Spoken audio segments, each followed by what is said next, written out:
Welcome to week 7. So good to kind of see everyone. I'm sure people are tired, no doubt. You've just kind of submitted your second assignment for many of you in the last 48 hours, right? Some people would have even been submitting last night, so it's certainly going to be a little bit exhausting for some of you. This week, I genuinely considered skipping the lecture this week to give you all a chance to kind of catch up. Because, you know, as I mentioned, this lecture does really rely on you watching the React videos to kind of do this lecture.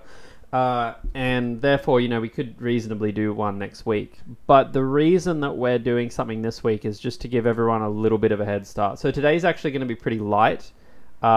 We don't actually do a lot with assignment 3, because assignment 3 is in React, but today's not about assignment 3. That's kind of all next week. Today's really just a chance to say, let's go and build a little React app ourselves. Hopefully you've seen some of those introductory lectures. And then after that, let's just chat a little bit about accessibility and a few other things you can tweak on the front end. So that's really what today's about. Now, this basic introduction and some important aspects of accessibility, we're just going to do that quite simply through this one activity. So that's all tonight is. It's just one activity. And that is our week 4 activity. So if you remember back to week 4 in the course, we learned about how to build a vanilla JavaScript front end. And we built a little application where you had a text area and you invited your friends and you did all of that, right? That's what you did. We're going to do the exact same thing today, but we're going to do it in React.js, which is, you know, just a little bit different. So the reason I'm reusing this example is so that you can kind of correlate these things a little clearer in your head. So you're like, okay, I see how these things all connect. Reese has asked a question. Let me select that question. I can do that. Reese says, should we hold off starting assignment 3 until next week's lecture? I tried to start, but was awfully confused at starting. So, I don't know, like a typical student probably won't even bother to start it till next week's lecture, like next Monday. Like they might look at it this week, you know, they're tired from assignment 2. A bunch of people are probably watching this on the weekend at the end of week 7, right? Bit tired, they might look at the spec and then they'll wait till next Monday to after the lecture to start it. That's totally fine.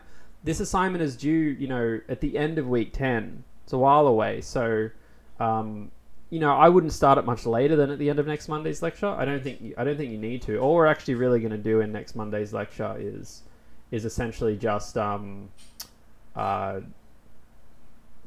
start and do a couple of fetches.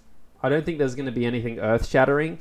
I would say that next week's lecture is probably going to be a lecture more on assignment 2, sorry, on React than assignment 3. Because assignment 3 is very similar to assignment 2 in the sense that it's a Node.js backend. There's a spec. We ask you to do stuff. It involves some fetches. See, you know, it's all kind of similar. It's really just we're doing it now through a declarative framework, which is like React.js, instead of through JavaScript, right? And that's going to be very fun for us. And today we're just going to get a little bit of a taste with React. So there is an assumption that you have seen the first 4 lectures, so I'll just reiterate that. If you are here today, gotta log in. I will assume that you have seen these 4: the introduction to React, the basic CSS, the lifecycle, and use state. So I am going to assume that you know how to use the use state hook today. Based on how React does the virtual DOM and the refreshing. When I say understand it, I don't mean like you could do it. I just mean that you've seen the lecture, so you conceptually like, oh, okay, I kind of get where this might be going, because I'm going to run through that now with you. So I made a folder today, 22T1 demo React intro A11y, right? A11y. And what I'm going to do is I'm going to create a React project in there. Now for your assignment 3, you don't have to do this because it's already been created in your repo.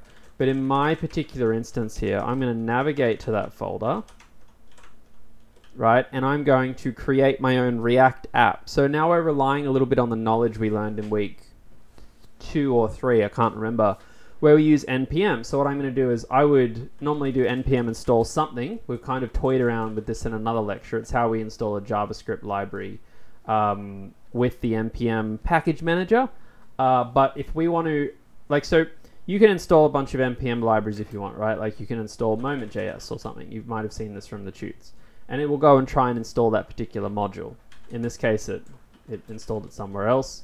If you want to download a module, but then treat it like a binary, treat it like an executable, you'll also remember from the other lectures that you can actually just do npx, and then you can do npx create React app. Now, when I run this, it's essentially the equivalent of me going npm install create React app, followed by like run create React app, like running it like an executable. Now that wouldn't work, obviously. But if I run npx create React app, it will want a name of the application, and I might call that form, call it anything. And what this will do is it's currently fetching the create React app library from npm. It's basically downloading the installer. Think of it like it's downloading the installer.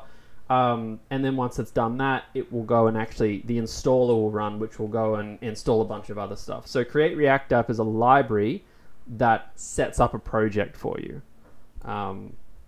So, you know, it's basically like a big setup process. That's all done and handy. Now, this takes a little while because it not only has to download it, because it's actually downloading all the modules that you need right now to make a basic React app happen. That isn't instant. Takes a little bit. But then further to that, it doesn't just need to download it. It needs to actually go and create all the files and get everything ready. And then it also starts up your application for you. So whilst we're waiting, let's chat. Louis says, I can't see assignment 3 in my repo yet. Can anyone else see it? So I'm not too sure. I think like go and see if your ZID's in the sheet that was sent out in the notice. If it is, there should be a link to your repo. If there's not, then post on the forum and I'll sort that out tonight. So you can see it's actually gone and downloaded all the modules now from npm. I think it has. This is kind of it doing all that installation, and then it's just gone and set everything up. And now it's like, okay, your stuff's been made. I could type ls. I can see I've got a form folder there. I go into that form folder, which is my React app. So this is my React app now. You can see we've got a lot of random things here. Now I have to close and reopen this because of my file system, which is a bit annoying. Okay, there we go. So, yep. Oh, that's the wrong one. There we go. Form, and then I have all my files here, right? Now, without getting too deep into the anatomy of a React.js app, the key things here are that your package lock and package.json are your standard npm package management files. They're just there for package management. They have nothing to do with React. The README is, you can read that if you want. There's not much in it that you'll find useful. That's put there by the Create React application, so it's kind of like instructions about React. We have a public folder, which might be a little bit confusing to you about what it is, but the public folder is essentially what your built React app will source literally. So it won't actually build with the app, but that probably doesn't mean anything to you right now, so don't worry about that. And then we got our source folder, which is where all of our files actually are. Now, our app.js, and you'll have to forgive my syntax highlighting here. I'll have to turn that on to... I still have to figure out how to make this work properly. Why isn't that working? Oh. How strange. Normally that works. JSX? Okay, I've never had my syntax highlighting just randomly not work. Okay, now it works. So this is basically us now writing in React.js. Now, if I was to go into my React folder and I was to run npm start will spool up the development environment for React. So the way React works is a little bit complicated compared to normal vanilla, right? Because what normal vanilla does is you go and write your vanilla.js, right? You go and write your vanilla like this. You then just go and open the file, in a web browser, and your web browser will just immediately interpret that vanilla, right? And you'll generate a web page. React is like it's a superset language of JavaScript, so it's kind of like JavaScript, but I think it's really healthy to think of it as a different language, even though it's based on JavaScript. You got to think of it like a different language. And React is over here, so to actually, if you took your React code and you tried to load it in the web browsers can't interpret React.js. They can interpret JavaScript, but not React.js. So what you have to do with React is you actually have to build that, or that's the transpilation step, into vanilla. So it's kind of like your old school, C programs. You have to go and like compile your code to run it. So, it's like you have your React code, your source code, it compiles or transpiles to vanilla.js, which then runs in the web browser.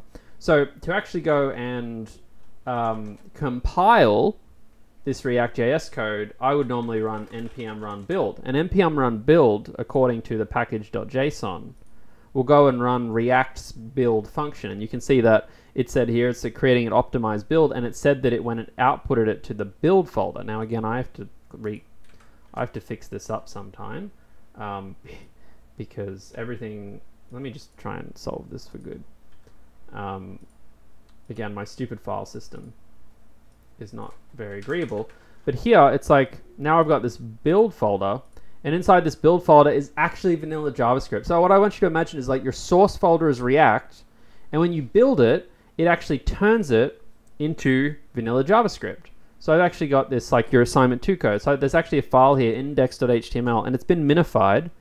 And you can see it's not much here, but you can see it's actually including some JavaScript files. So you'll see inside this static folder, there's a few things here, some JavaScript files. They're not word wrap, but these are very big files, right? So if I go word wrap, you can actually see there's a lot of JavaScript.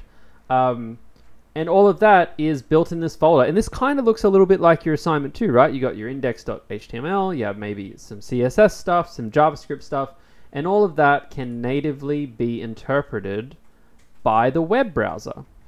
Now, why that's exciting is because I am just going to go and grab this index.html file here, like literally just as it is, and I'm going to go and open it up in here. Oh, it's not working. Of course it's not working. I have to run this like, it's not working for similar reasons to why we run a web server. I actually kind of have to go into the build folder, and then I have to run like, like run the web server. So I don't want to access the file. It just, there's some long explanations there, but basically now I can go and open up localhost 8000, and this is my React app. So what's happened is that this code that I wrote here in my app.js has actually gone and compiled into this code here. And it makes sense, right? I've got like an image. Yep. I've got an edit source app. Yep. Okay. And then I've got a link there. That makes sense. It all kind of checks out. And let's, if we want to modify it and say, hello there, welcome to COMP6080. I could then similarly come back here. I could go up a folder. I could run the build command, and it will go and take all my React code, and it would turn it into, normal JavaScript. And then I could go run my server, which is now just loading up that static JavaScript, and it has updated the page. And I can go and find that code too, right? If I search in here, hello there. Oh, where is it? Form. Let me find it. No, can't find it. I don't believe it. I'm sure it's here somewhere. Oh. Okay, this is the whole... Every time you build, it generates different files, so maybe that was the problem. But if I look in build now... Okay, so if I go have a look at my, build file... Oh god, it's in here somewhere. Let's search for it. So you can actually see that all of that, all that React code transpiled into this massive, massive thing. And somewhere in there is my instructions about how to do hello there. I don't know what any of this is. It's very confusing. I'm sure there's method to the madness, but it doesn't matter. This is all a black box. You just write code in React.js. Now, what's very handy is the React builders. They have another command which isn't build, but it's actually just start. And what start does is it starts up a development server, which is, and what that basically is it's an environment where your code is constantly being built and reload it on the page. So whenever they detect that you change your file, it will rebuild and reload on the page. And this will typically run on localhost 3000. Or what's it running on? Why does it say okay? I've got something else running on localhost 3000 right now. Do I? Oh, I'm confused. Sometimes this happens. I don't think I have anything else running though, so... Okay, this is unexpected. Give me a moment. What have I got running? Oh, I had this problem. Remember I had this problem a couple weeks ago? This is the Twidget app. This is the app I'm using for the YouTube comments. If anyone's been paying attention, this app's running on localhost 3000. I'm pretty sure that when you do npm start, you might be able to give it a port. Yep, okay. Does it run on this new port? No, 3000 again. But it seems to have overridden it. I'm very confused. It's working in another browser. Maybe I'll just close the Twidget app for a sec. Maybe I say like 3002. Will that do it? Nope. Oh god. Everything's so confusing. Everything's so difficult. Yeah, okay, there we go. So now we're not having issues. So now my React app's running, and now I can go over here and I can go and change something and say, you know, hello there, and when I save it, it will automatically update my page. Right, so 1 exclamation mark, I can type a bunch of stuff. That's the gist of it, right? I can go and change the CSS in the CSS file. It all looks pretty similar, but you know, the app logo's height maybe 50. Now it's bigger. So you get the point. It's all very similar. It's slightly different syntax, but it's all roughly along the same lines. Now what we wanted to do was we wanted to go and steal what we did back in week 4. So back in week 4, we made this page like this, if you remember this one. And we want to go and kind of re-replicate that in React. So what we're going to do is maybe let's just try and copy it, right? I mean, I think I don't normally do this. In fact, I don't actually know if I want to do it. But let's go and at least copy the HTML, because the HTML is pretty straightforward to copy. The way React works, and you remember this from the lectures, is it's written in a language called JSX. JSX is JavaScript, so it is JavaScript that can interpret HTML. But I think a really more intuitive way of thinking about it is that it's essentially like a hybrid language where JavaScript and HTML had a kid, and that kid is called JSX, quite literally, and that you can use JavaScript and HTML at the same time. Now the rules about how to entangle those are a little bit weird, in the sense that I'm pretty sure here, I don't know if this works. Oh, wrong app, sorry. Whereas like here you can see that I've managed to like write HTML but also a console log straight into the page. Bit weird, but the point is you can kind of do both, so it's like JavaScript and HTML combined.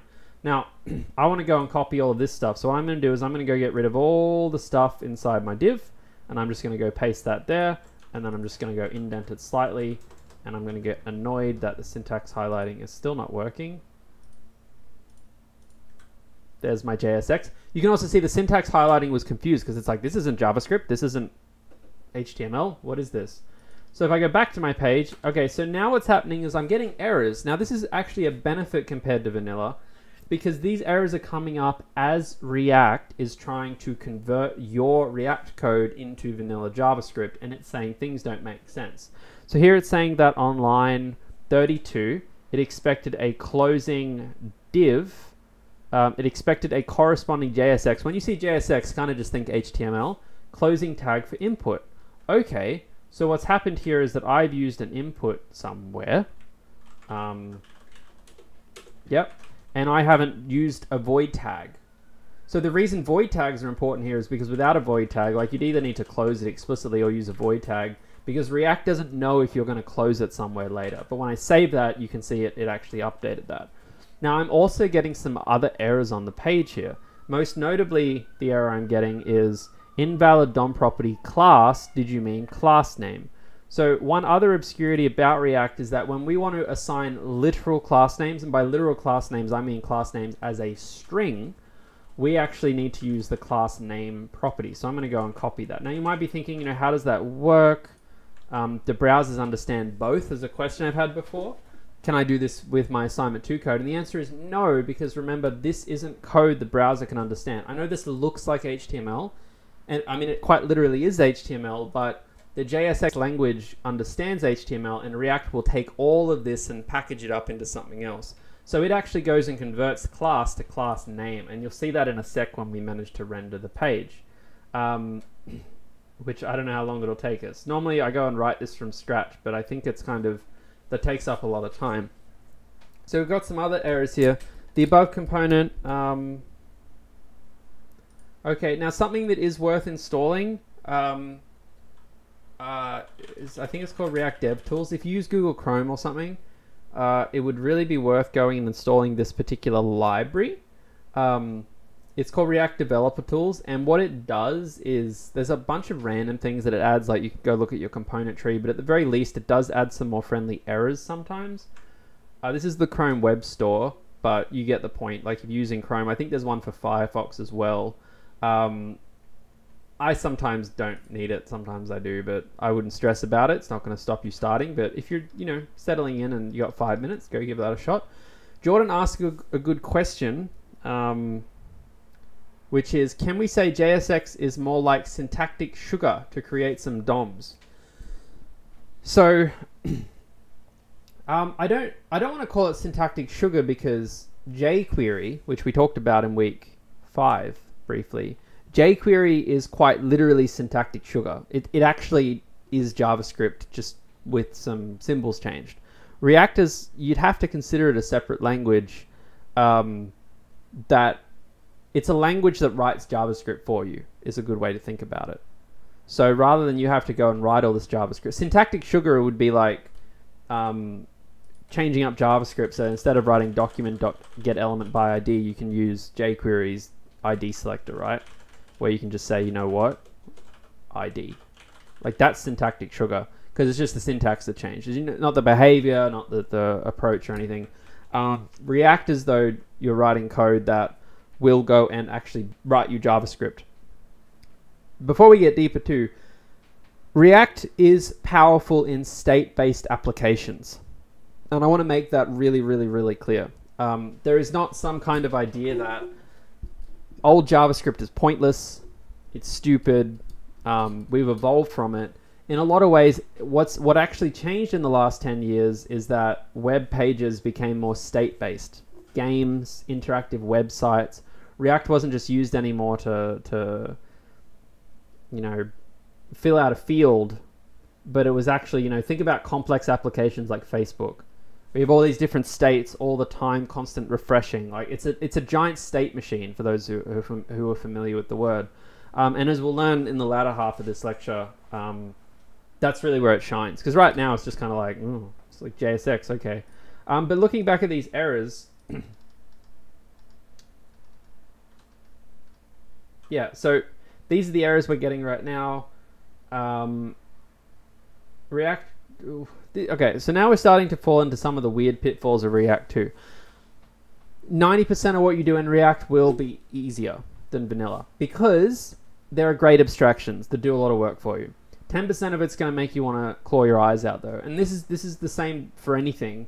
The more abstractions you introduce into your software stack, you'll keep falling into that rhythm, where a lot of stuff will be easier, but the stuff that's hard is harder because you've just got all these layers of abstractions that are making things really difficult. So I'm honest with you when I say I'm like looking at this error and I'm like, okay, what does that mean? Doesn't matter that I actually don't know what to do to fix this, but I'm going to do what I encourage you to do all the time, which is go and take a bunch of your code, cut it, paste it, you know, I mean, you know, maybe write hello or something. Okay, that works. I'll add it back in. I get an error. Okay, well, let's take out some more code. Well, I took out too much, did I? How does that work? Okay. I got a nav, I got a div, I got a div. Okay, that's working. My page is rendering. Okay, well, we're narrowing it down. You don't have to be a genius, right? I'll go and take this. Okay, I'm still getting the error, so that means maybe the problem's here. Okay, problem's here. Div something, maybe the button's the problem. No, what about these two things? Okay, but it is definitely this. Okay, what do I notice about this? I've got an ID, sure, style. Okay, so the problem I have here is I think style. Let's get rid of this style, I bet it works. Okay, now I understand what's going wrong. So one key element, let me just make these windows smaller. One other key element of React is you got to remember it's not HTML. It will parse certain parts of HTML, but to give you an example of where it differs, you can't pass styles to React as a string as easily. But what you can do is you can actually come up here and create a style. I'll call this submit pop-up style. Now you know how to write JavaScript, you know how to do dictionaries or objects. So I can go and take that whole style thing and I can go and paste it here. Now because this is a JavaScript object, I have to do a few things, like I have to put the values inside strings because JavaScript doesn't understand what fixed is as a reserved word. I have to go and do a few things like this. And I also can't use commas because it's a JavaScript, semicolon, sorry, because it's a JavaScript object. So now what I do is that on my div, I don't actually give it a style as a string, I actually give it an object. And this syntax is a little bit strange, but how this works is that React says, all right, the style is give me a JavaScript object. It will then go and take that object and it will turn it into a string and it will populate it for you when it generates the HTML. Okay, now you might be thinking, what's the point of that? Well, there's a lot to say, but it's like, think about how much more powerful this is immediately, where I can start introducing different properties in. For instance, you know, how do you generate a random number in JavaScript? I don't know. I don't generate many random numbers in JavaScript. Generate a random number in JavaScript. Yep, scroll down. What is it? Math.floor, math.random times 100. Okay, so if I want to generate a random number, and I'll just console log this, and I want to 2, maybe I can generate a random number between 1 and 2. 1, 1, 1, 0. Okay, I'm generating 1 or 0.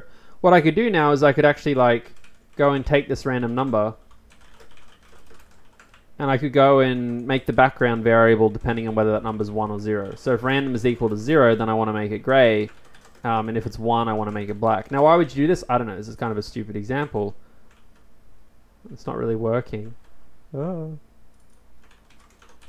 But my point is that by bringing styles out of literal strings and bringing them into the JavaScript language, you are going to start making your life a little bit easier because you can do more flexible things with it. I'm not even convinced this background is applied anywhere. Okay, I don't think that does anything. I'm not even sure if those styles work. Anyway, you get the idea. So now I have my little page. You'll notice that the styles don't work at all, and that's because some of these are here. So I might go and take these, and I'll go and put them inside my app.css. Okay, so now some of those styles are applying, but I've also got this other problem now where it's like, well, what's different on my old site? Well, I used to use Bootstrap. I can't go and include this as easily. The thing about React is React's opinionated about how you code stuff. So you might be thinking, oh, I'll just slip this in here. But React's kind of just going to be like, what is... Oh, no, it's okay with that one. Sometimes it's not. That's not a good spot to put it, by the way. Don't do that, but maybe we can talk quickly about what you would do instead. Doesn't quite look as good as the old page. Not sure what the difference is. Let's go and see what we've missed. We did everything on the page there, so I'm not actually too sure what... There wasn't any other CSS, was there? Strange that looks different. Oh, there's probably a bunch of properties built into app.css. So remember that when you create a React app, there's all this stuff that kind of comes with it. So if I get rid of that, maybe it'll look normal. Yeah, okay, now it's kind of looking more normal. Yeah, cool. So there was all these styles that kind of came packaged with React that I just didn't want in this case. Though I think the only thing missing is some of the margins don't make sense. I'm not 100% sure why that's the case. How could you install Bootstrap differently with React? We actually talk about this in a later lecture, but typically if you want to do something with React, it's very different from vanilla JavaScript where you kind of used to go and just copy code in. With React, you typically just want to Google it, something React install, and you'll often get an NPM library that'll actually tell you how to install it. So in this case, it's like, oh, you can actually install Bootstrap into your application by doing this. And then you kind of get into the whole deeper dark hole of how to import components. And this is kind of the proper way to do it with React, where you actually go and import Bootstrap components and use those Bootstrap components, and then they become even easier to configure. But again, don't worry about that just yet, because you can always layer on design to your work later. Right now, we're just going to be talking about the basic functionality, because that's the point of today. So it's like, okay, I've got this little page here. I kind of want to give my page like just a little bit of a margin, or like some kind of padding, because it feels a little bit claustrophobic. So I'll just add that to the CSS file. Now, some people have pointed out that in the spec, it says that universal CSS is not permitted in assignment 3. So universal CSS is when you go and write CSS in a .css file. There are ways around that. You can use CSS modules. You can use styled components. You can use component libraries.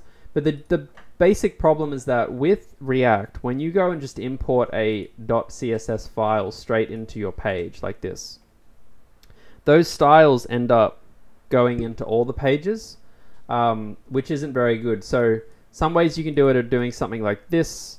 Again, style components. We'll probably talk about that more next week, because again, I'm just conscious of time today, trying to cover the basics, but just something to keep in mind. But we have our page. It's looking okay. What's missing about it though is all the dynamic stuff, right? It doesn't do anything right now. We went to painstaking efforts to go and write all this interesting React DOM management, right? A lot of code, adding email inputs and all this kind of stuff. And if you think back to our old page, you know, it was like this went red, and then, you know, you could add more and you could add more. Now what we're going to do is let's go and replicate a couple of those things together. So the first thing we want to replicate, just the first thing, is being able to click on this, and then when we click off it, it turns red. This is where you actually have to start learning about new things, where something is a little bit more different. And one of the main differences that is that with vanilla JavaScript, and you probably saw this in Nick's lecture, you are used to specifying, you are used to saying this action creates this reaction. It's kind of it's a very imperative way of programming, where you say, all right, this action happens, someone clicks off a thing, and then I'm going to go and directly cause this, this render to happen. That's what we like. You can actually see that quite literally in the code. You see that we say, well, you know what? Where's that checker? Red. Yeah, here.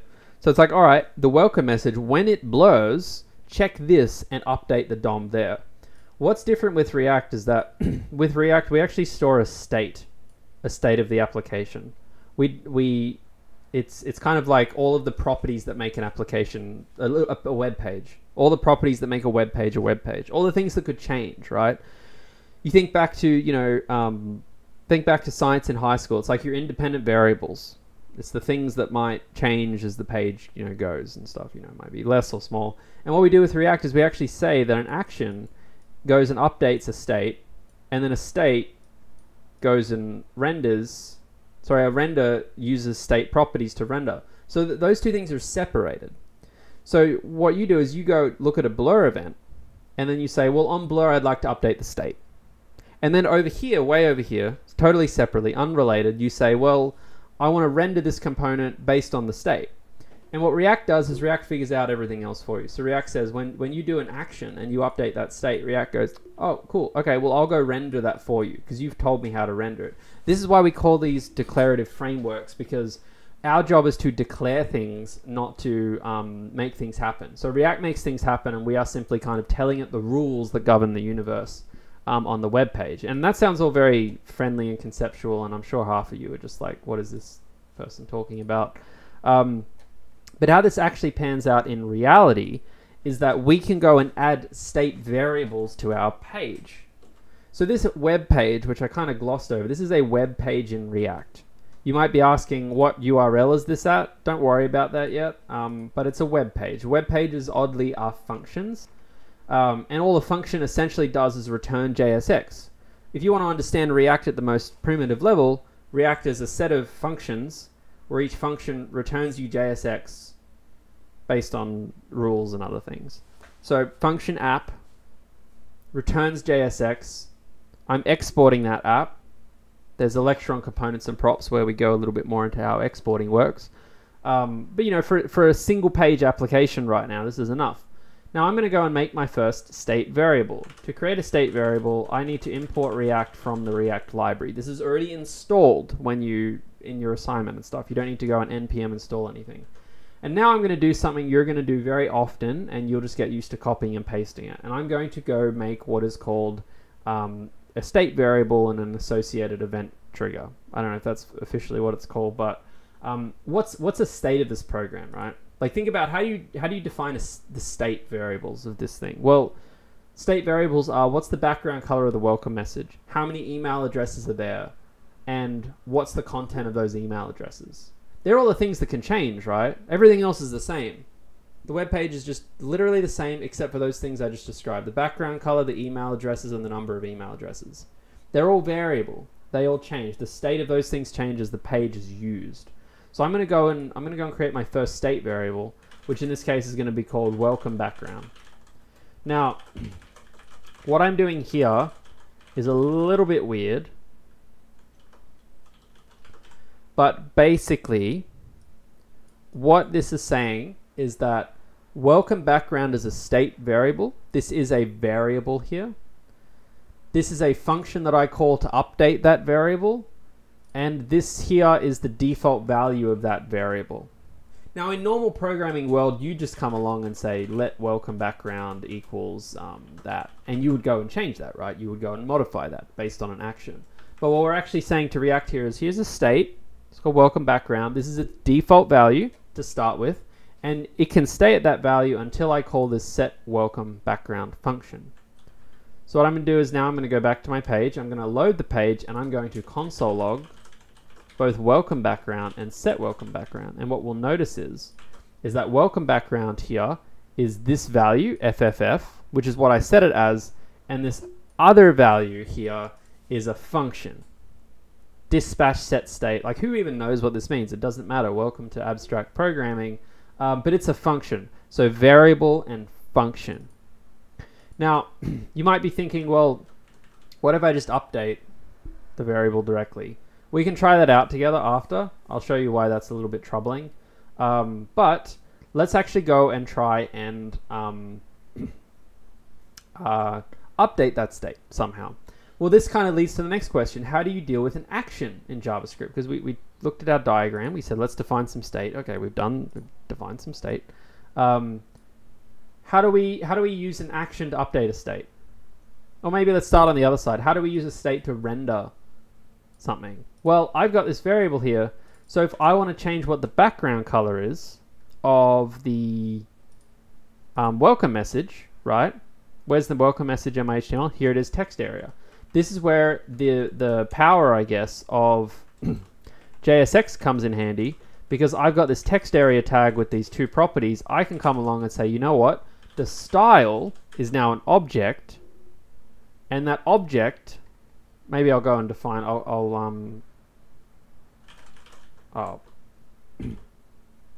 welcome BG object.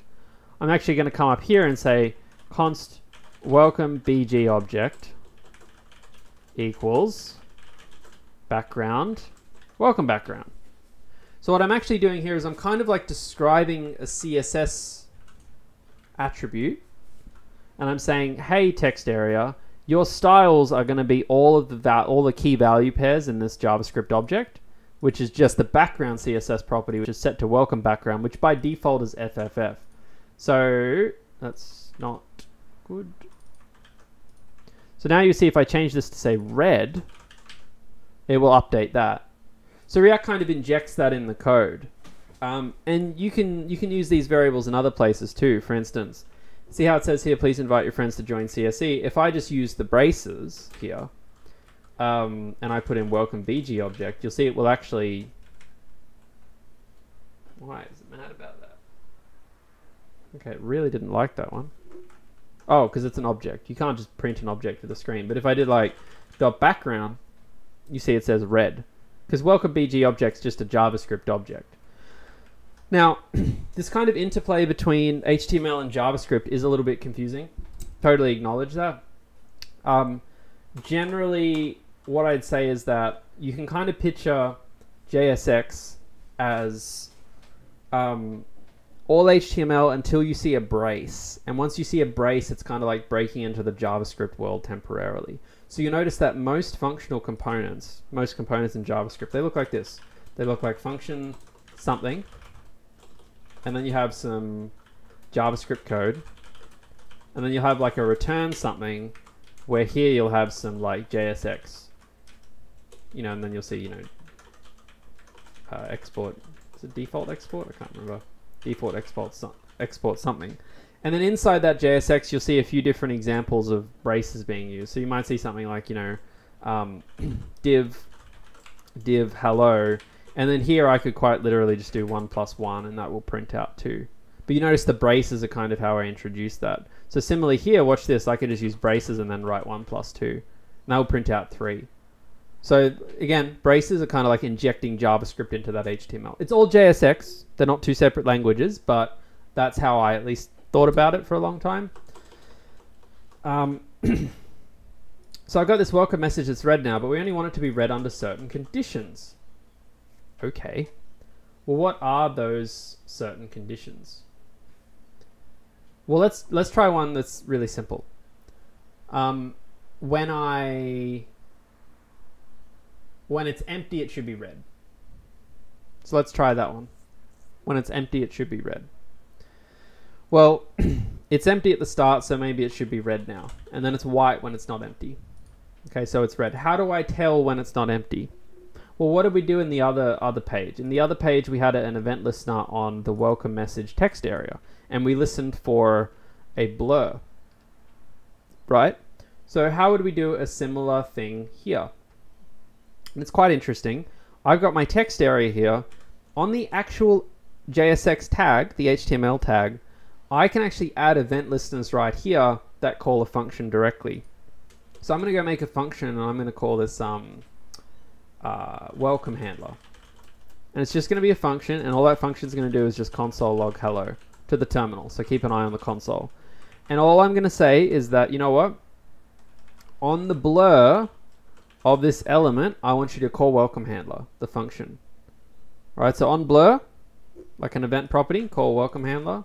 Okay, I click on it, I click off it, it says hello. I click on it, I click off it, it says hello. Okay, so now we can see that that's kind of how we start to have this relationship here where, you know, welcome handler is called on blur.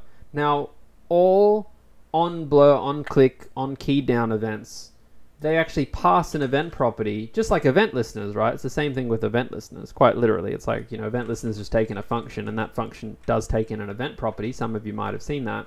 And I can actually console log that event too. So now on blur, it will show me all the event data. And there's a lot of event data here. And one of the most interesting pieces of event data is .target.value usually. .target, is it still the case? Sorry, I'm mental blanking. Yeah, so .target.value will actually show you what kind of the current value of the field is. It's like a form, HTML form thing. And it's like, cool. Well, now what I can do is pretty simple. I can say, you know what, if event.target.value is empty, what do I want to do? Well, if it's empty, the background should be red, right? So I want to set my welcome background to be red. And if it's not empty, I want to set my welcome background to be white. This makes sense, doesn't it? We said we got our state variable up here. We define the action that updates that state, i.e. on blur. We check some things and then we update the state. And then separately here, we've explained what styles to apply based on the state. So now when I do this, I click there, I type some stuff, I click off. Okay. Now what's gone wrong here is that I can't set my state variables directly. You just can't do it. That's why we have these set functions. With these set functions, what that means is if I want to update welcome background, instead of just assigning the variable a value, I actually call set welcome background red like this. So now, when I click on it, I click off it, it's still red. I type, I click off it, it's now white. Okay. This is kind of cool. We can kind of, you know, take this a little bit further if we want, but I mean, let's just leave it there for now, just to get the... Well, some people kind of ask the question, well, what do you do about the fact that you want it to be... It's a good question. It's like, because this is where React gets a bit constraining, because you're like, well, how would I do it if I wanted it to only be read if I've like clicked it before? Because we kind of dealt with that in the JavaScript example, right? Like, how do you create a state variable that's like empty and clicked, right? You can kind of do that, but then you got to keep track of another state, because like it's like how you got to check if it's empty and you got to check if it's been clicked before. So what I might do here is I might actually do something simpler, and this is kind of how I'd recommend it, is when you think about state variables, don't necessarily think about like properties, think about actual states of the program. So like there are two states of this welcome message that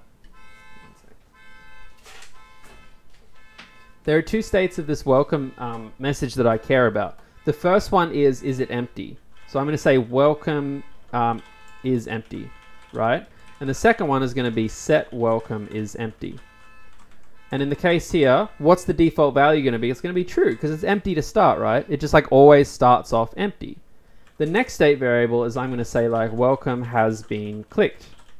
And then I'm going to say, you know, set welcome has been clicked, like that. And the default value of this will be false, because, you know, it hasn't been clicked yet. It's pretty straightforward. So now what I'm going to do with my code is change things around a bit. I'm actually going to say, well, you know what?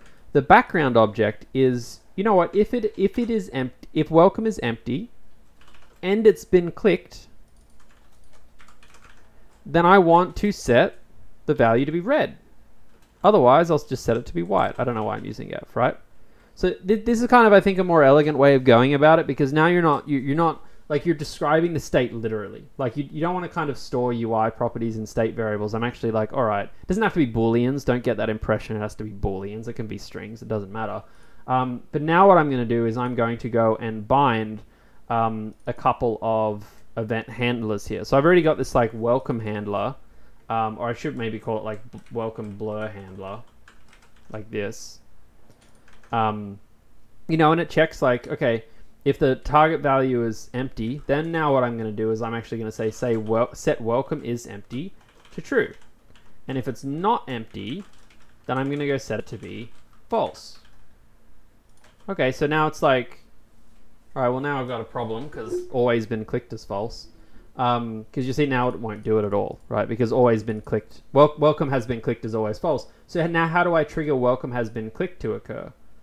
Well, I could put it on an on click, but that would create strange behavior. So what I'm actually going to do is just put it here. I'm just going to say set welcome has been clicked, and I'll set that to be true. So every single time that event handler is called, it's going to set it to true, which is kind of like your classic, you know, default by false straight away and then always true. So now like the page works, right? It's blank. Okay, great. Now it's red. I type into it. It's white. I click off it. I go back. It's red. Now, remember on the old page, we actually didn't have this. We actually had it so that when you clicked on it, it turned white immediately, right? If it was red and you clicked on it, it turned white, if you remember that. So I click on this, it turns white. That's a much nicer user experience. So now it's like, all right, well, how do I do that? Well, again, you don't actually have to think about how the DOM updates. You're just dealing with the properties, right? You are just trying to control how an action affects a state. Because here, we're setting that welcome has been clicked on the blur, which I said we should do, but maybe we shouldn't. And I'm going to create another one now called welcome click handler, which doesn't need the event property, so I'm just going to leave that out. And it's just going to set has been clicked to be true. And now I'm just going to go and grab this and put it down here. On click equals that. Okay, so it's like, yep, blank, great. I click on it. Oh, that's not good. So now what's happened here for us is that the welcome is empty, right, is always true to start. Therefore, it's kind of always, it's kind of wanting to be red, but then when I click on it, it immediately becomes red. How would you get around this? Well, it's like, I'm just, I don't know if this is the best solution, but I'm just kind of showing you stuff. Well, let's actually make another state variable. It's getting a bit complicated for something very simple, but it kind of shows you how you know, it shows you a sense of the things you can do with React. Now I'm going to say like welcome is active, right? Or welcome is focus. And I'll say, you know, set welcome is focus. And by default it's false. So it's actually like on click, I'm going to say set welcome is focus, true. And then on blur, actually I shouldn't do on click, should I? I really should do focus handler. Because remember with web browsers, on click is actually a mouse event, whereas like if you tab onto it, it's like if you tab onto a form element, like if I'm here and I go tab, tab, tab, I haven't clicked on this element, but I have focused on it because it's now active. So I'm going to change this to welcome focus handler. And yeah, so I'll set welcome is focus on focus, and I'll set that it has been clicked. Maybe it's not the best language. And now on my blur, I'll set is focus to false, right? So now I'm kind of tracking three different states. I'm tracking, is the field empty? Has it been clicked before? Or like, you know, maybe I should really rename this to like has ever focus, because that's kind of more literally what we're dealing with here. Right.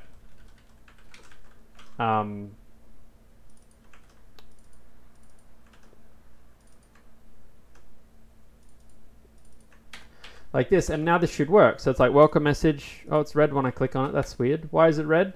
Because we've set has ever focus. Oh, we need another. Okay, so now the problem is that my state to render is not done right. You know, so here I've got my state property, but I'm not actually like rendering it correctly. So even though I've like updated the state correctly here, it should actually be, you know what? The background is red if welcome is empty, if it has ever been focused on, and if it's not currently in focus. Like this. Okay. So this starts to get closer to what we want now. Now, to be honest, this is an example of something that's kind of a little bit more annoying in React. But it's also more elegant at the same time, in a way. And what I mean by that is that typically how you actually sometimes write these things, I mean, firstly here, you don't kind of need this if statement. You can actually just like quite literally, because you're checking this condition, like you're saying, if this thing is true, set it to true, I'll set it to false. You'd kind of just put that in there like this. So now your code becomes a little bit more concise and not that much less readable. But what you'll often actually see people do is that, you know, here how on blur takes in a function, rather than go and explicitly define that function, because we're probably only ever going to use it once, let's actually just go and take that entire function and put it down here in the actual code itself. This is actually very common, and in some ways it's kind of easier to read, because now it's like you can see immediately whilst looking at this what's actually happening. You don't have to kind of go and look at a function. You're like, all right, well I got a text area, and I can see that on the blur it's going to set that it's in focus to false, yep, because I clicked off it, and it's going to set that welcome is empty. Oops. Copy the wrong thing. It's going to set welcome is, oh no, sorry, I'm stupid. It's going to set welcome is empty to whether or not it's empty, and then here on focus it's going to, you know, set is focus to true, and it's going to set has ever been focused to true. Okay, and what's nice about this is like, this is actually relatively clean. It was a little bit complicated for us to get there, but it's like, you're just defining three state properties. You're defining styles based on that, and these styles are not aware how those states are defined or manipulated. We are simply declaring how something is rendered based on state, and then down here we are declaring how to update state based on actions. Oh, I have an error. Sometimes this happens. You'll be missing stuff. Thankfully, a lot of React messages these days are actually really, really, really helpful.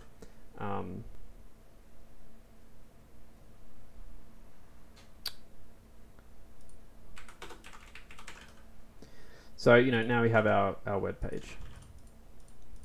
Now, what we're going to do after the break is we're going to do the add more button, where we'll learn a little bit about looping in React, which is the other kind of basic thing to do.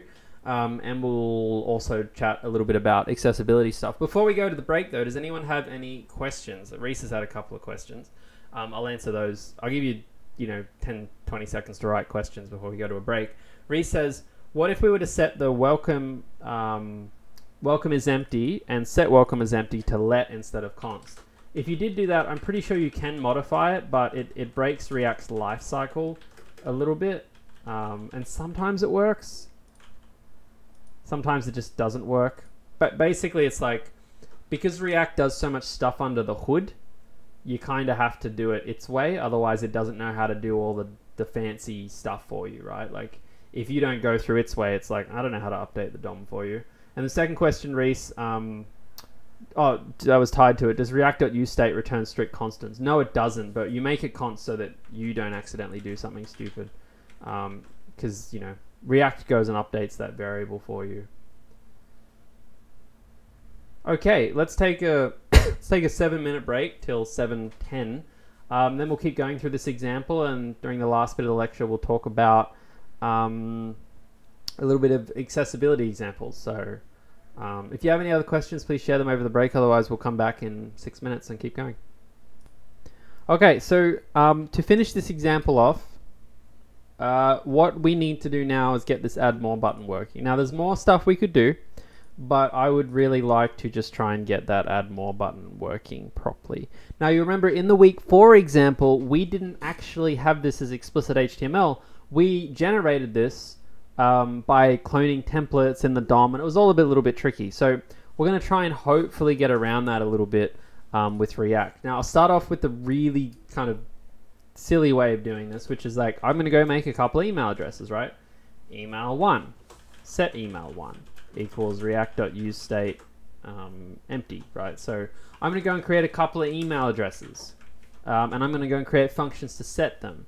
Now, this might kind of make sense to you in the way that if I kind of went and grabbed where's the HTML that was hidden? You can see I've got my email input hide here. And I can get rid of that ID because this was actually an element that worked. If I go and uncomment this, for instance, should be able to hide all that. You can actually see there is an email input, and the label here was like email address 1, I think, or something like this. Yeah.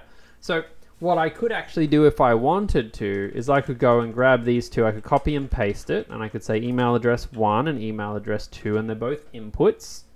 Okay. Maybe I'll add a little, the div seems a little bit tight, but that's okay. What do we got in our CSS? Oh, did I delete all the CSS? Oh, no wonder it wasn't working. I should have kept some of the CSS. That's why. Ah, there we go. That's what it was. I accidentally deleted everything instead of just some of it. Cool. Now again, remember you want to kind of not use the universal CSS stuff, but I'm just skipping over that for today because it's very introductory. So, what in the world is that? Oh, that's so funny. I couldn't figure out what this was. The thing I'm jiggling on the screen. So remember how I told you that the comments app that I use to like feed comments in, it runs on localhost 3000. What it actually does, it actually scrapes the YouTube website and it grabs a comment and actually renders HTML, and then that HTML is rendered just under my body here. But what's happened is because I stopped that and then I ran the React app on localhost 3000, it's actually gone and like rendered that as a web page. So for instance, if I go and change, very strange how these things happen, right? If I go and change that text up here and I say like, hi, my favorite students, it will actually update that. So I can go and hide that. That's quite funny. Okay, so now I've got my two inputs. Now here's one of the trickier things in React. I feel like we're starting with all the tricky stuff, and then we're going to get into the easier stuff. When I say tricky, I mean easy stuff with weird examples. What do I, like in normal JavaScript, you would do something like this. You would say, you'd bind an on-click event to this particular input. And you know what, let's try and do that. So let me just go and space this code out a little bit so it's a bit easier to see. you would actually come along and you would say, you know what, well, on key down, I'm going to do what we did before. I'm going to call a function with the event property, and I'm just going to console log event.target.value like this. Okay, and when I type, okay, that's working. Sure. That seems to work, actually. That seems to work fine. Actually, yeah, actually, this isn't going to be a very complicated example. So what I want to do here is I actually now want to set email1's value to be that. That makes a lot of sense. Set emails1 value to be that. And then on my other input, which I can just copy and paste, I want to set emails2 to be that. So, you know, when people click on that one, you know, it updates a different state variable. Now, just to actually check what these are, what I'm going to do is at the very bottom of my page, I'm going to write entered emails, and then I'm going to write email1 and email2 like this, which are my state variables, right? And I'm just going to have them printed out for me, because remember that, you know, with React we can just kind of print JavaScript within our HTML with the braces, and that's just the name of our state variable up here. So you see that entered emails now appears there. So I can actually go and do this. What I'm doing here is actually kind of the most basic declarative framework example you'll see online. This is kind of the classic thing. They were like, look how cool this is, where you can just kind of do stuff and it will update other parts of the page.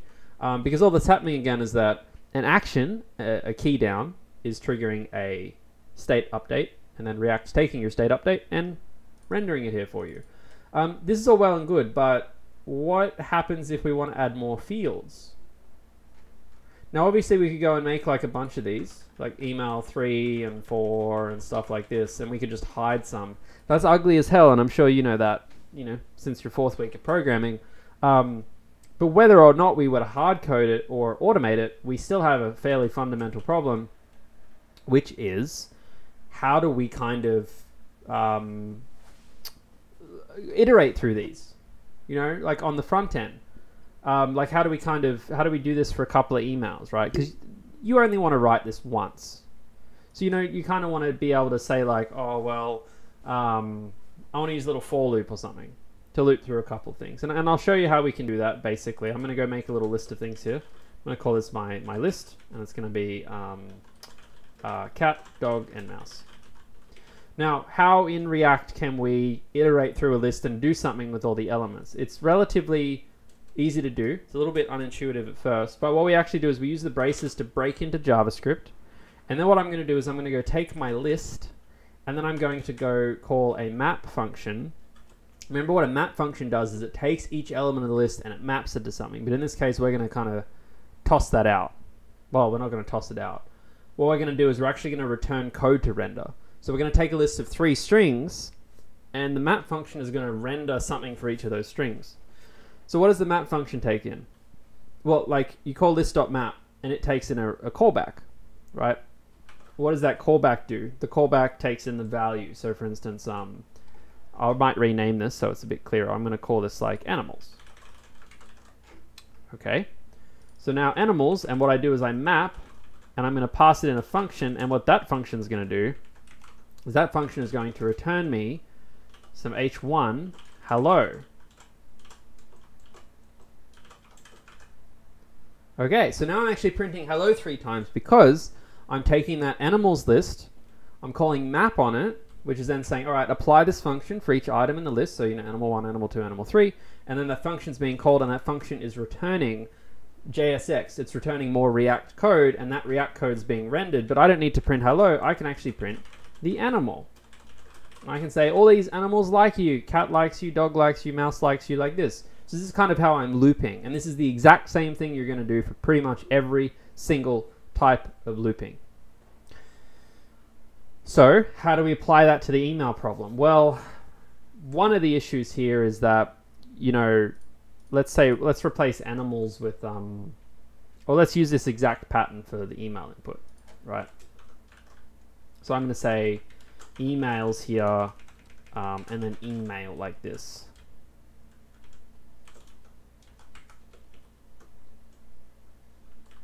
Okay, and I'm going to get rid of the second one. Let's not worry about the content of it yet. Let's just worry about printing it a few times. Now, the first problem here is that emails is not a function. variable. You're going to get told that emails is not defined. Well, I mean, I guess you could make your own variable called emails, and you could like make that a list of the emails manually. That would work, maybe. I have to return this. By the way, the reason nothing's rendering here is because emails is a valid item now. We're looping through it, but each loop I'm not actually returning JSX because the map needs JSX returned to it so it knows what to render. So I actually have to return this JSX to get something to happen here. Okay. Now this is printing out the same thing a couple of times, but the problem is, I mean, I can actually, this is actually okay, I guess. But, you know, it just gets really awkward now. Like, what function do I call? Like, am I going to keep a list of functions? How long is my list going to be? So how you would typically solve this problem is rather than have an email, what would you say? Like an email state for each email, you'd actually create a state that's like emails, like all the emails. So now instead of having like 10 state variables, one for each email, I'm actually just going to have one state variable for all 10 emails, and it's just going to be a list. And in fact, the list by default will just be 2 empty strings, because the length of the list is now, the length of the list array is now 2, and therefore I know I have 2 emails in that. That's pretty handy. So why that's useful is now when I actually loop over emails, the email that I loop over will because emails is a list, it's going to loop over the element of the email, and you can see here it's complaining about this. Set email one's not defined. Okay, well let's comment that out for now. Let's figure that out in a sec. So I've got all these different emails. Now, before we worry about the setting part, because that's just about storing the properties, let's worry about the add more part. Let's worry about that add more button. Now I think that add more button should actually be in the different spot. So I'm going to go move this code up here. There we go. So now when I click add more, I want to be able to actually add more email addresses. This is where React can start to become really powerful. I think this is one of the better examples of it. So what I'm going to say is on click for the add more button, I'm going to call a function, and what that function is going to do is it is going to set emails, right? This is actually where things get complicated, because normally you would say emails.push empty string. Like, this is how I would think about it intuitively. Like if someone clicks the add more button, you want to go and get that email state, which is just a list of 2 empty strings, and you want to go add another 2. That's how you add more, right? You add 2 more empty strings to the end, and now your list kind of grows. But we know we can't update state variables directly with React, so we need to call set emails. What do you pass this in as? Well, this is an example of something a little bit trickier with JavaScript, where when you actually set emails, it's very hard to say, I just want you to set this particular thing. So what you often do is, if you have complex objects as state variables, such as lists or objects, what I actually recommend you do is you come along and you say, you know what, my new emails are actually going to be a copy of the old ones. And you can easily make a copy in JavaScript with the spread operator, like this. Because what the spread operator does is the spread operator takes a list and it expands it into its elements, and then when you wrap it in its list again, it actually does like kind of an implicit, it does like a proper copy as opposed to a reference. So this is like a JavaScript shorthand way of saying copy. What Reese suggested something here, which is that you could do set emails, emails.push this. Now this makes sense if you're only trying to push one thing, and I guess you could kind of copy it for 2, but this actually, there's actually a couple of problems with this. It's very intuitive, so it makes sense to point it out. The first problem is that the updates don't actually happen instantly. So what I mean by that is that when you set emails with this emails here, it won't actually set that emails value until it kind of does a sweep of the code. So when you go and call this again, it's actually going to set it to the same thing. What I mean by that is emails itself, I guess it kind of updates there. It's a little bit weird, but the whole idea is that we're kind of, again, bypassing a little bit of what React wants us to do. And then further to that, if React is given a state variable that is a modification of the previous, it gets really grumpy sometimes. So what I mean by that is that if you actually, you can actually try this. If you actually come along and you say, you know what, emails 2 equals 3, something random like hello, and then you do this, like these 2 lines, React actually is kind of annoyed because it's like, hey, don't give me the state variable. If you want to set something, give me something new. So you need to get in your head, just to simplify your approach, that everything you pass to set emails always needs to be a new variable. Now for atomic variables, like, you know, bools and strings and numbers, this doesn't matter too much. For lists and objects, it's a bit weirder. But again, you can get around it by doing what I'm doing here, which is copying it. So I'm going to copy it, and then I'm going to push 2 elements to it. And then I'm going to set the emails to be my new emails. And just with these 4 lines of code, right, when I click, oh, it's not, what is it mad about now? Did I put that in the wrong spot? I did. Oops. Should be down here. I put that on the input button, which doesn't make any sense. Oops. So now when I click that, it's actually adding more of them, which is very cool. Jimmy says, I think push returns the length of the array instead of a copy of it. I didn't actually know that, but that makes a lot of sense now that I think about it. But you can see here what's happening is when I click this, it's actually adding more. One thing that we don't talk about much is that the map function, the callback that it calls, it actually gives it 2 arguments. The first argument is the value itself, but the second argument is the index of that value within an array, right? Because map's an array. Like if you're mapping over, you know, cat, dog, mouse, you're also mapping over like 0, 1, 2, right? Like the indexes, because every array element has an index. And you can actually see this here. If I console log here, email index, you'll actually see that all the different indexes, right? Or like these are blank because the email's blank, but it's like 0 and 1. And what's really useful about this is that instead of saying email address 1, I can actually just go, well, that's actually just email address index plus 1. So again, I can use that JavaScript property I have to make my page a little bit nicer. Very easy. Now, the last kind of tricky part here is if I come down the very bottom and say, you know, let's say I want to print out all my emails again. Emails.map email like this, and then I simply want to return just a div with the email in it like this, so I can actually just see on the page what's going on. So I can like do this here. I don't know why it's not displaying. I guess because I'm not actually setting it right now. If I do that, yeah, so you can see here that I have 2 emails and I'm just trying to display what I'm typing in. Now nothing's coming up here because I'm not actually updating the state at the moment, right? Like whilst when I click add more, I'm adding new elements, what I'm not doing is kind of adding more emails here. So what I need to do is I need to say set emails. I'll do what I did before. I'll go and copy it, and then I'll set emails to be the new copy, but what I have to do is update one of the elements. Now this is also great because I already have the index here. So I actually know what index element I'm on. So I can actually really, really easily just say, you know what, new emails of index is equal to event.target.value, because this is the value of the input from the event, the key down event. It's like, bam, done. I'm already updating it. I'm just updating the state. There's my state variables. I click add more. More is being updated. I click add more. And again, one of my last examples to tie off this, what is powerful about React is that I've got this like add more button here, but we can actually conditionally render it. The point of today's lecture is actually to talk about some basic things like, you know, CSS, JSX, use state variable, looping. But the last one on my list is conditional rendering, where you don't maybe want to loop, but you actually want to say if this, show it, like kind of say only show this if this variable is true.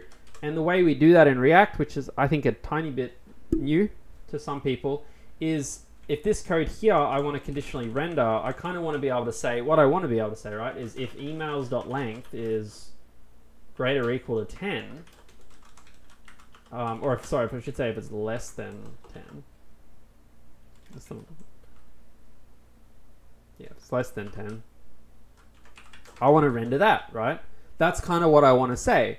But what I actually say, and the way you do it in React, is you actually use the braces again, and you use the ternary if statement. And the ternary if statement, actually, yeah, the ternary if statement here would be, you know what, if emails.length is less than 9, less than 10, then what I want to do is I want to return all of this. Else, I want to return something that says no more adding, sad face. And then just the close brace again. Okay, so now it's like I click add more, add more, add more, add more, and now it says no more adding. So this is kind of how I conditionally render. I can say I want to render A or B depending on what that input is.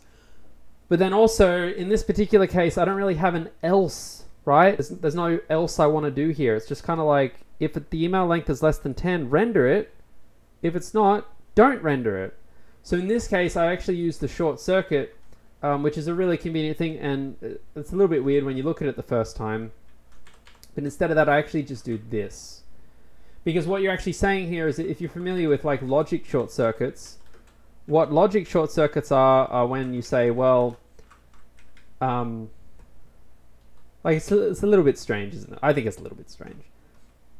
I'm actually breaking out of HTML here to write JavaScript that just says condition and condition, right? This, like this condition and this, as if I'm writing an if statement.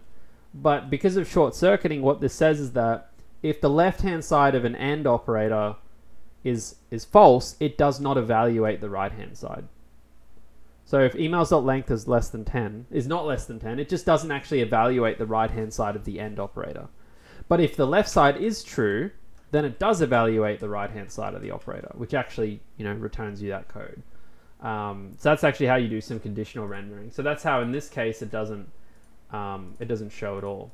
React's also very, very, very powerful with its hot reloading. It's not like what you did in assignment 2 where you like might automatically refresh the whole page. React actually maintains the state, and like an example of that is pretty simple.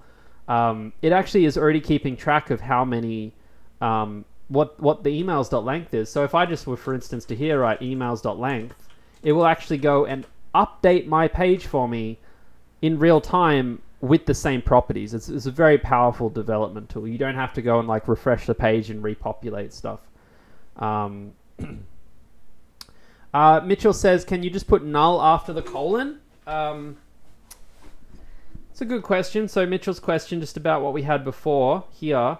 Can you put null after the colon? I don't know. I don't think so. Because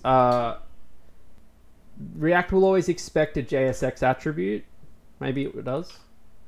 It makes an exception for null. That's great. You can't return weird things. Like you can't return object. I don't think. Oh, you can't return list. Something break.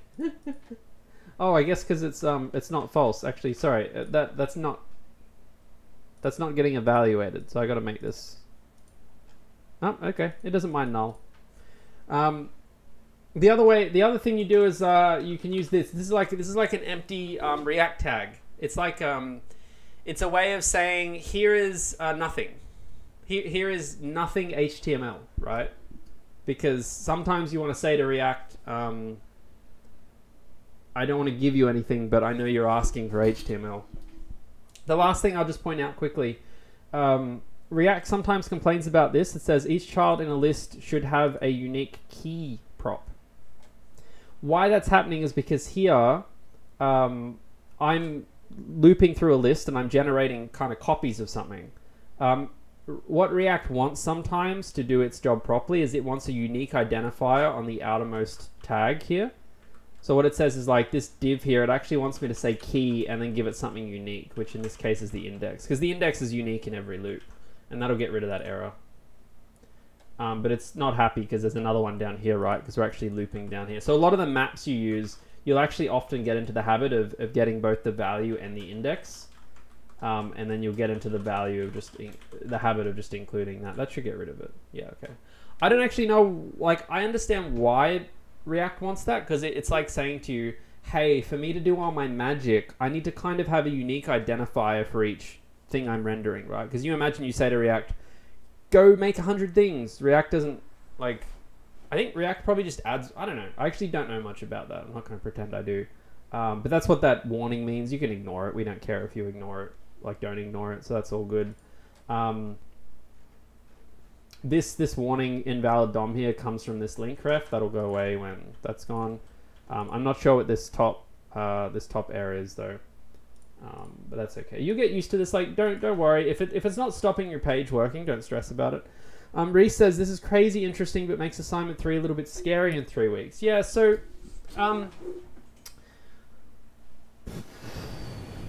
just to chat about that quickly. I think from what I've seen, and this will be different for every student in the course. Some students hate assignment 1 and they love the other 2 assignments, but what I generally see is that assignment 2 is really the hurdle for people, and it's because it's the first time doing like browser-based programming. Like, the good thing about assignment 3 compared to assignment 2 is you're kind of, as I mentioned before, you're kind of doing the same thing in a new language. It's not even that different, you know. I mean, it's different, but it's not like you're doing it in C++. So you're making fetches, you're showing a page, blah blah blah. Like, you're doing very similar things. You're not having to kind of think about moving between pages and stuff. You're just trying to figure out how to do it in a new style, a new way of doing it. So, you know, I feel like it's one of those things, like, if you kind of start the assignment this weekend and stuff, it's like, it's okay. It's hard. It's 30, what's it worth? It's worth a lot, right? It's worth more than a third of the course. It's a big assignment. Assignment 2 is too. This is a project heavy course, right? It's an assignment heavy course. That's why the course is a little bit harder than like, you know, it's on the harder end of the average courses. But the exam is very small, so there's no labs and stuff obviously too. So, you know, it's a hefty thing. I would be cautious not to start it late too, but I think it's manageable. The cool thing about React is that once you get over the hurdle, 90% of React makes sense, and you're just rehashing the same things. Today was kind of about getting over that hurdle. Today was like, let's go and just teach you how to do the basics so that you can go away and like do a few things and you're like, okay, I kind of get how to build basic pages. There's more elements to this. Like there's some lectures on components and props. There's React Router DOM, and there's like the key ones that are useful are use effect, components and props, routing and SPAs, linting. You know, it's one of these things, like, you know, I always get this question, can I start the assignment? As if there's some like magical point where it's like, now you can start it. Nothing stops you from, you know, having a single page like this that is a register screen that you try and register a new user. There's not a lot, like, there's I mean, you know, I definitely think you should watch the rest of this week's lectures, you know, but I think you can start it. Like, for a typical student, what I'd hope is that this week's lectures give enough confidence to kind of, you know, open it and try and start it, and then by the time Monday comes around, where we'll mainly be like, Monday's just going to be me starting it like I did with assignment 2, and doing a couple of fetches, and, you know, just putting some of the things we learned in practice. I don't think it will be as useful as the week 5 lectures. I think the week 5 assignment 2 lectures, like, very much like, you've never seen anything like this before, so some of you are just completely confused, and here's something really concrete. So I think it'll be useful next week, but I think it'll be won't be as useful. William says, sorry if you said this before, but is making HTTP REST requests the same as in React as with vanilla, or is there something else we use? That's a good question. Some people have been using the Axios library. It's like a library that's meant to make fetch a little easier to use. It's an NPM library. It works on server, and it's a very simple library. A lot of students will use this, but it's not substantially easier than fetch. So I just start with fetch. Like, you already know how to use it. It's the same stuff. Like, you literally just use the same stuff. So, yep. Next question. Assignment 2 is like, oh, it's not a question. It's like using a handsaw when you're using next to a circular saw. Yeah, so assignment 3, just to be clear, it'll really feel a little painful right at the start, because React will just feel very opinionated and like, you're like, I have to do this a very certain way, but you just, once you do something basic, you'll be like, all right, do more of it, and you're like, okay, and you'll build very quickly. If you start to reuse components, you'll be like, you'll start to see very quickly why this is used substantially more than normal JavaScript, for those of you who haven't done something like this before. Jordan says, do we need to learn how to write a class-based component? No. So class-based components are an old style of React that I started learning in, which are just different kind of code. This is how I used to define a component. This is actually not the best example because it's really small, but basically it was just a much more verbose. It was a little less elegant. So anytime you see classes and components, steer away from it. You're probably looking at a very old example.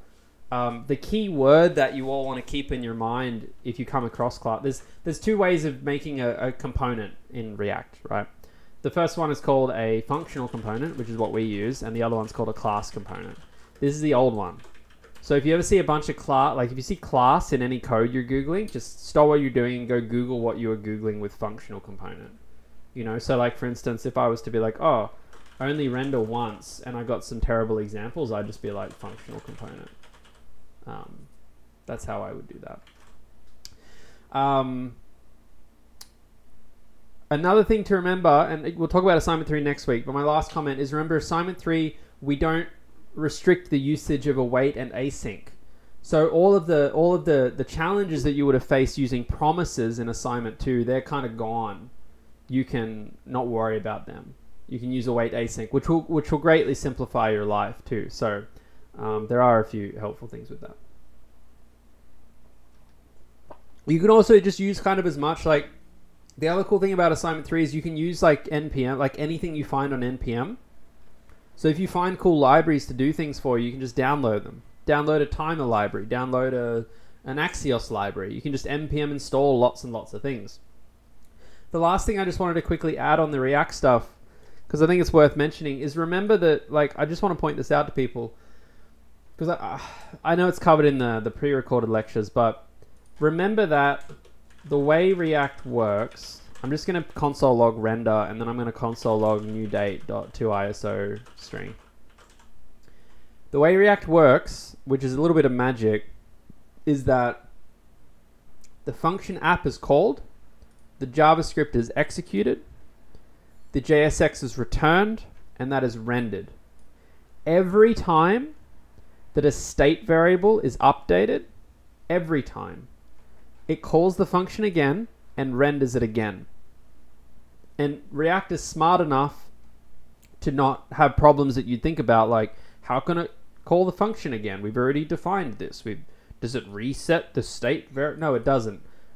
You write the function as if it's only called once, but React actually calls it lots. And you'll see this because I just console logged render with a new date, so you can actually see every time it does it. But notice this, if I refresh this page, see, it's done it twice already. I don't even know why it re-rendered it once, but if I click there, see, every time I clicked on this, right, we did an update state.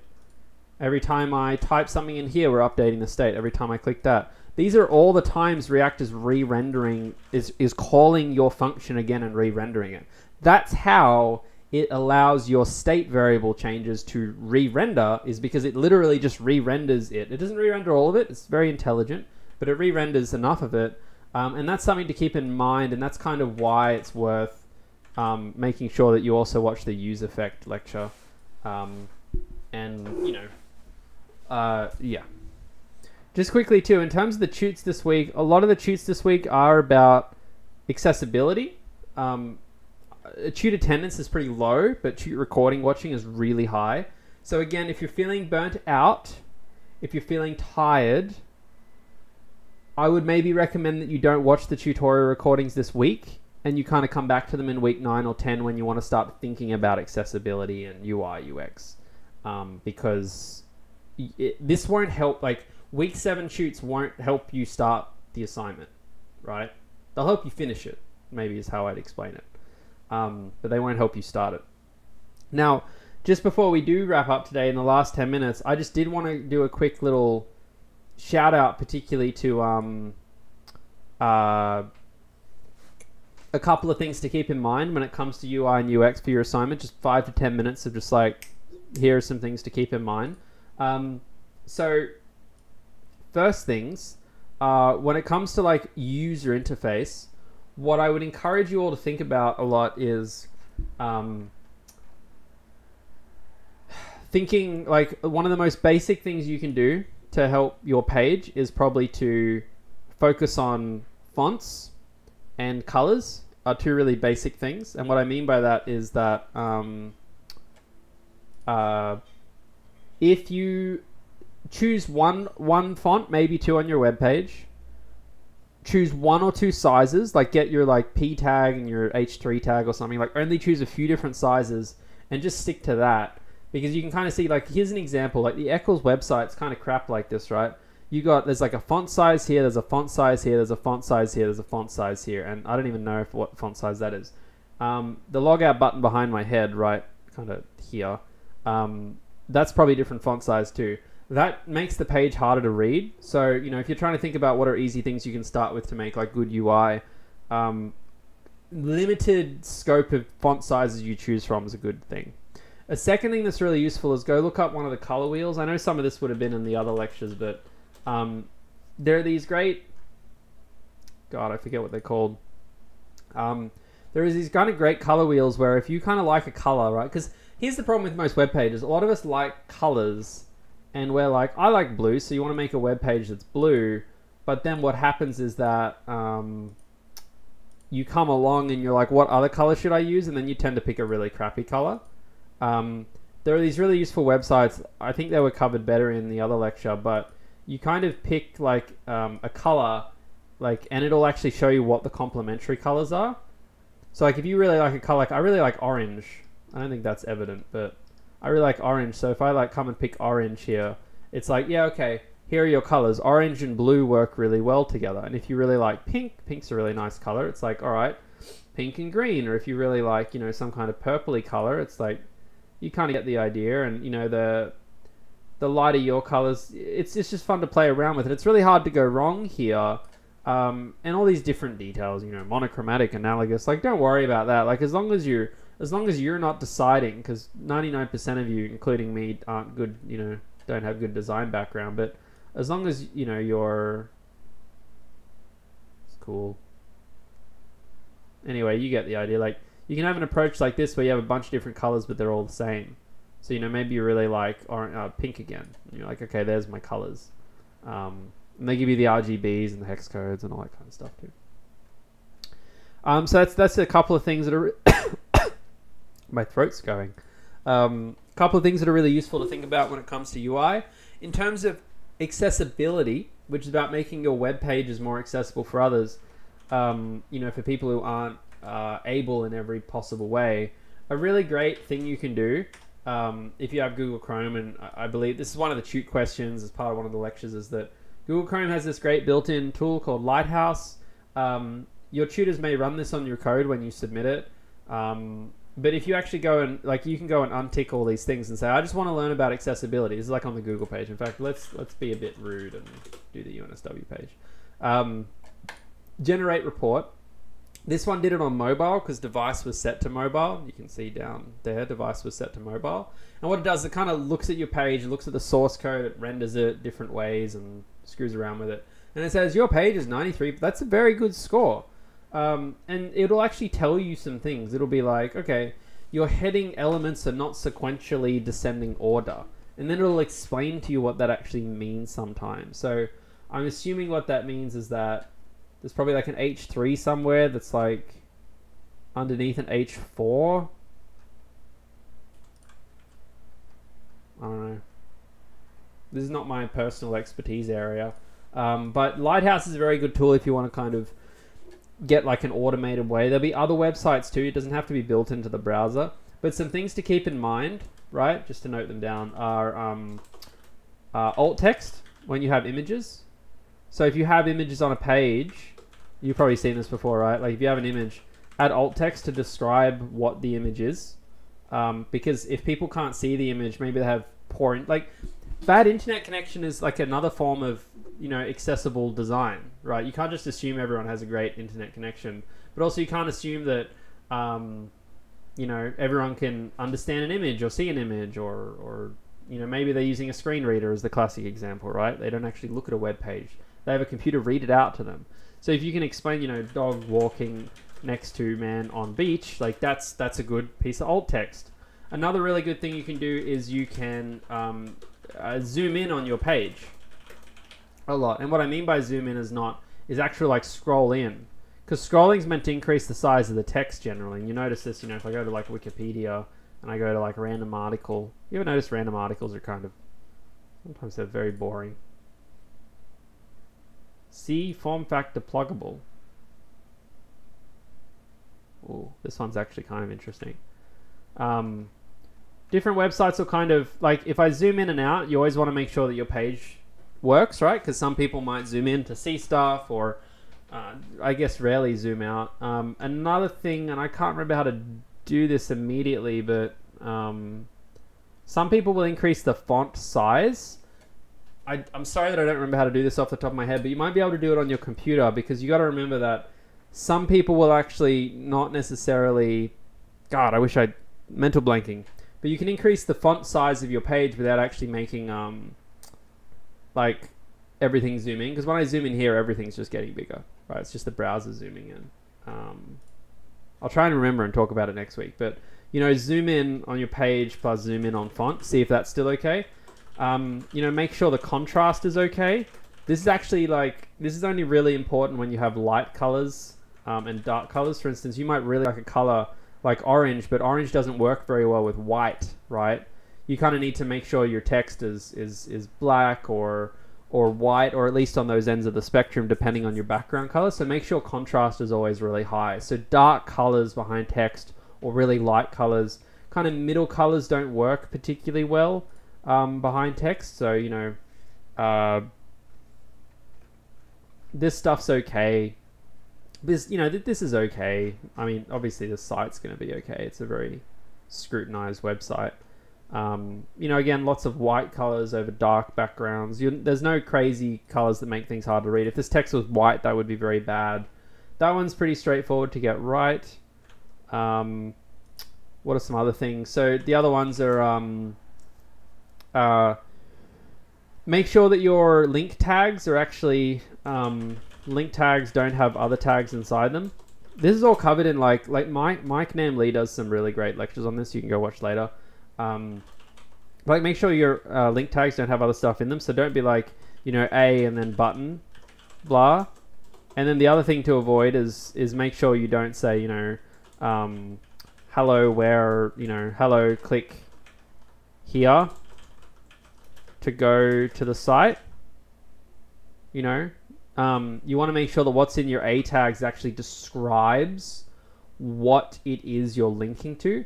Because again, you could imagine like a screen reader out there trying to read the web page. It's like, hello, click, and then it's like, if you're trying to read out all the links on the web page and someone's like, here's a link to here. You're like, okay.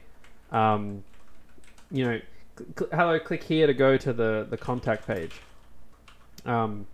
You know, what would you do here? It's like, okay, click here to go to the contact page. Or, you know, hello, you can navigate to the contact page. Okay. Or, you know, navigate to the contact page. Something like that.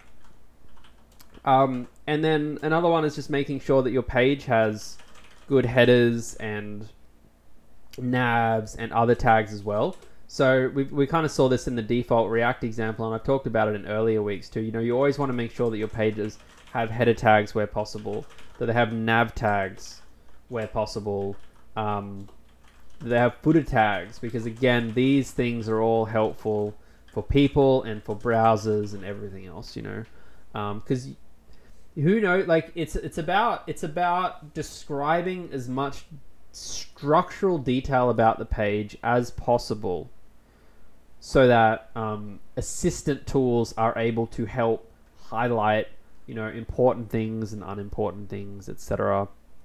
And another one to look into is probably just Aria Labels. Aria Labels, these are worth a 5-minute read.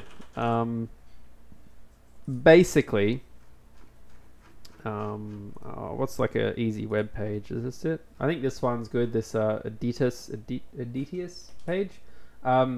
Aria Labels are basically so the way to think about it is this has been the case for a lot of things in HTML before, is that in an ideal world, this stuff would just be part of HTML, right? They go and update the standard, but sometimes things shouldn't be in the standard. Sometimes they take time to get in the standard. So what they do is, instead of adding in all these details, it's just like, oh, okay, you have this attribute here called Aria Label. And what it does, it extends what a tag can mean. Because remember how we say, you know, use a header tag and a footer tag and a nav tag because they all mean something. We want to take that even further. And what an Aria label is useful for is it's when an HTML, you want to add information about what an HTML tag is or does. And examples are down here. So for instance, like if you have an HTML tag such as an interactive element such as a link, or audio or video, input, select button, text areas. So they're ones they're like interactive elements that you might want to describe more information to. You can see it like, when do I use it? You should use it when you have non-textual indication of an element's purpose. So what that means is that by default, you might have a button. It's clear it's a button. It's called a button. And inside that button, there's 3 dots here. Might be an image or an emoji or something to indicate to send. But that's not clear. Like, from an accessibility standpoint, no one is going to know what an emoji and a button tag actually means. So an Aria label here helps you add that information and say, you know what, this is actually a send button. This is a delete button. And you don't have to, I'm pretty sure you don't have to if the information is somewhat contained within the text, but I can't remember that off the top of my head. The point is that it's really like the idea of an alt tag, but alt tags are just for images, but broadened substantially more. So that's just a very light touch on it. I don't want to bog you down with that because you're tired, you're thinking about assignment 3, but we'll chat about that in the next few weeks. Just as we wrap up, I just want to say a big congrats to everyone for their insanely good work on assignment 2. Like, it's very, very exciting to see so many people put stuff together. And I know uni's tiring, and I feel like I'm talking to people in different courses. People are very tired this term for some reason. I think maybe all the fatigue of the last 2 years is catching up with people. But every time people feel a little bit